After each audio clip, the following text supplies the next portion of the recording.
ay talagang true to life story.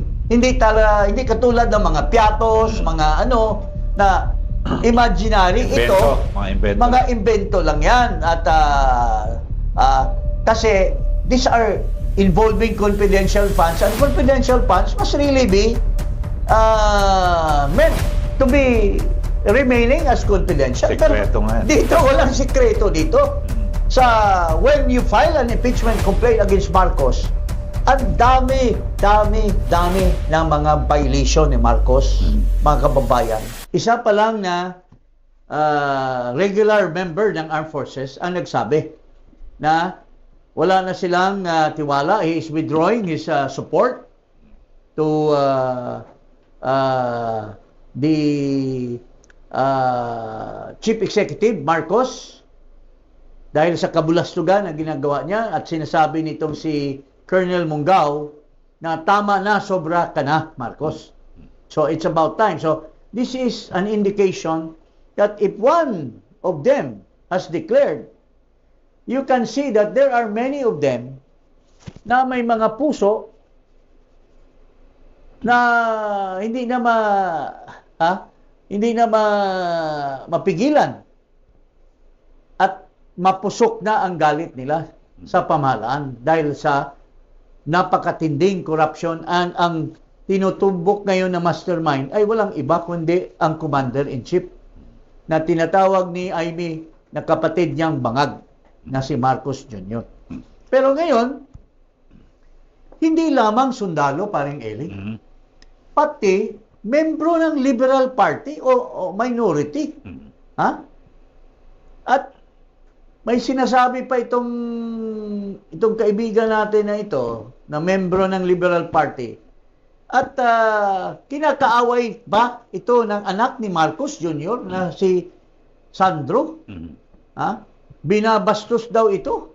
Pinapatawag sa kanyang opisina at pinipilit na wag mag-privilege speech. Pwede ba? May pilitan na ba ngayon sa Congress?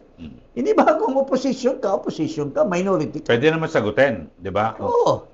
Pwede nilang sagutin yung privilege speech, pero hindi pwede yung ipapatawag mo at papagalitan mo kung as if sino kang kuneho ka na majority floor leader. Di ba? So ngayon, pinag-uusapan natin ngayon, ang tinutumbok mo, Secretary Jing, yung napipintong pagsasampa ng impeachment laban kay Pangulo Marcos Jr. At ito nanggaling sa bibig ni Erice. Hindi natin alam kung sinong tinutukoy niya na magpapile ng impeachment. Pero bago niya sinabi ito, sila ay naghain ng petisyon sa Korte Suprema na ideklara ang mga gawain ni Marcos na labag sa batas, yung paglalagay ng unprogrammed appropriation. At ito, 3 taon ginagawa na ni Marcos.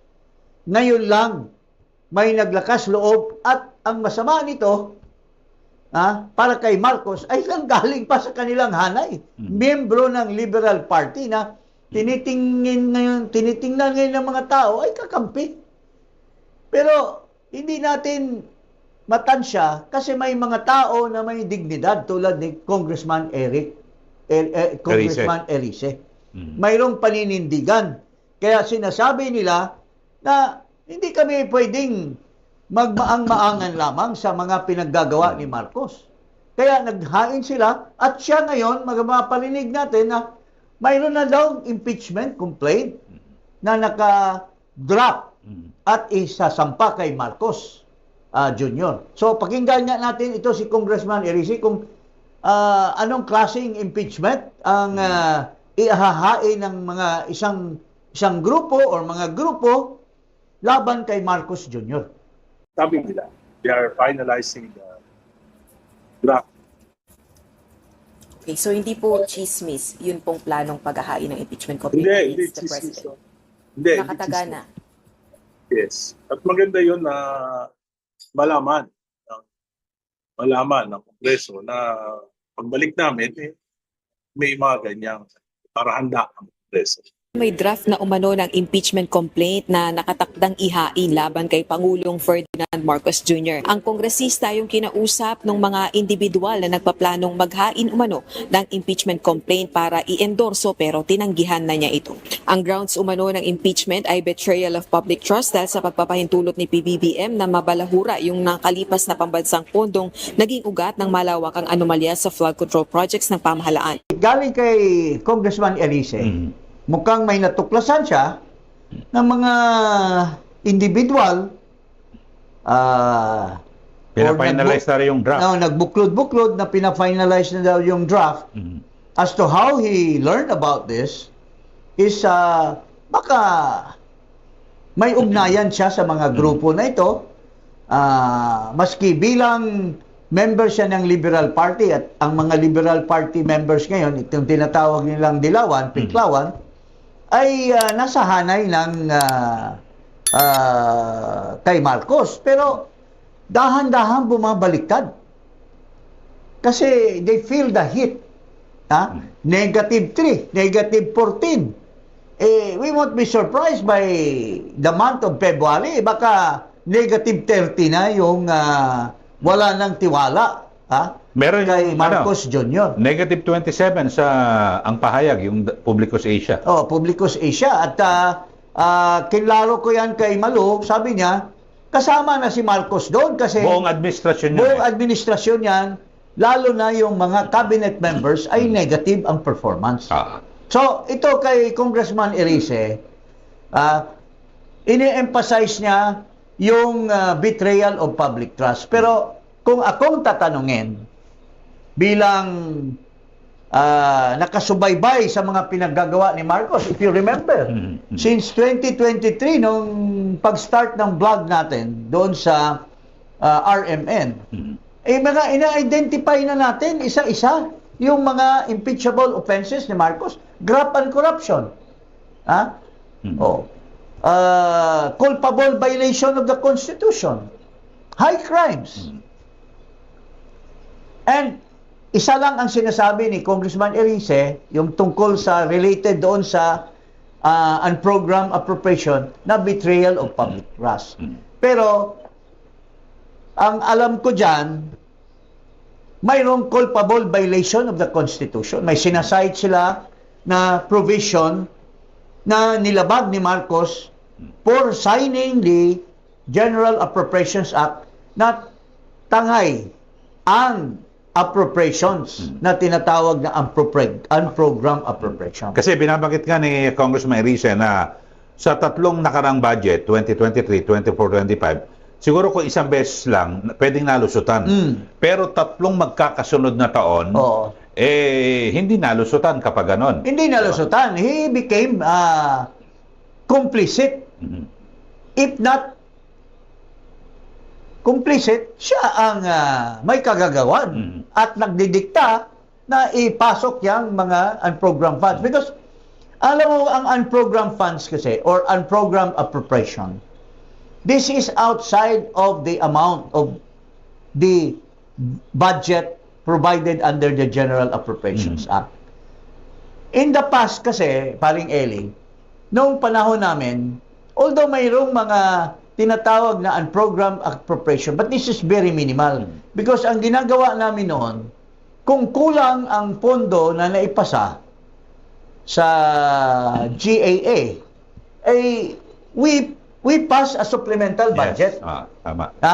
That legitimizes kasi pag supplemental budget, it's not illegal because mayroong source of revenue. There is a certification from the National Treasurer that yung pinasa na supplemental budget may support May pagkukunan na talaga. na source of fund. Itong unprogrammed is a violation of the Constitution because the Constitution says that when you pass a budget, the requirement is that there shall be, you identify the programs, you identify, but you also identify the corresponding source of revenue that will be appropriated or disbursed for that purpose. Pero kung unprogrammed, wala yan. So, at the end of the day, parang this is some sort of abdication of the power of Congress. This is an undue legislation, undue exercise of the legislative authority of Congress. Kasi pag pinasok mo sa General Appropriations Act na hindi naman siya kasali, actually, rider siya. Kasi hindi naman siya kasali doon sa 6.7 trillion, paring Eli. So, magiging rider yan. Ngayon, wala na power of the purse ang Congress kasi ang presidente na ang magdi-decide kung ano ang i-release niya na pondo dyan sa unprogrammed appropriation. So, hindi nasa na palitan discretion yan niya na. Naging discretionary na ang budget sa Pangulo.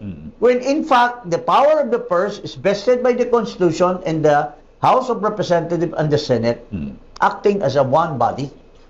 So, yun po. Pero, tingnan mo itong Lucaret.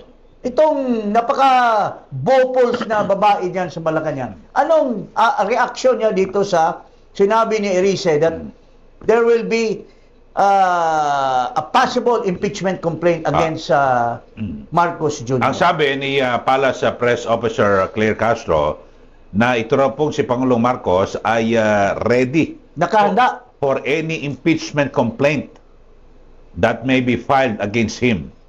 So, yun po ang sabi niya. Siyempre, natural, talagang maghahanda sila dyan. Talaga. Alam nga naman, hindi niya sagutin. Hindi siya mag-ready. Dahil pupuluto sila sa kagawan pag di sila nag-ready. Look at Erap Estrada. Ah.